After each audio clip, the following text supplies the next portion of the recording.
Let's say somebody has positioned themselves well. Most of our clients that we deal with on a regular basis are 35 to 80 years old, very different age groups for retiring and needs and timelines. Risk tolerance probably also differs wildly. When you're looking at that, do you have a paradigm or maybe a compass that people could follow that would help them figure out how to diversify their assets or make allocations to most benefit them, or questions that you normally ask clients? Yes, definitely. So, your point about risk tolerance is a good one. And it's kind of funny. When I was on the traditional asset side, obviously that was you always talked about risk tolerance, whether they're from, risk averse or very much risk on. And of course, within couples and marriages, people were in different places. You can kind of get a sense just from talking to somebody for a few minutes, kind of like what their risk tolerance was. When I came over to the digital asset side, and obviously our clients all hold some amount of digital assets. And we have clients who are 100% of their net worth is in digital assets. And you ask them, do you feel like you're conservative or aggressive? And they will say, I feel like I'm a conservative investor. So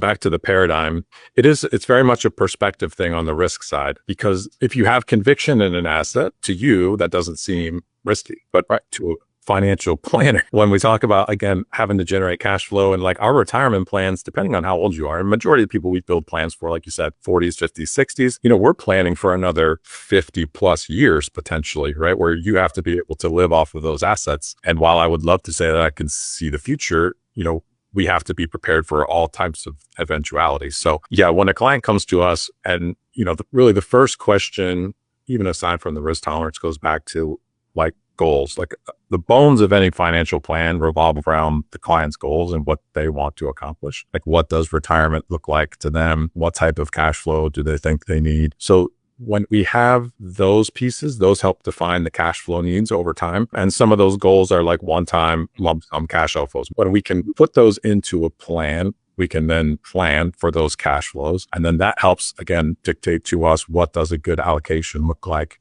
to be able to meet those goals over time.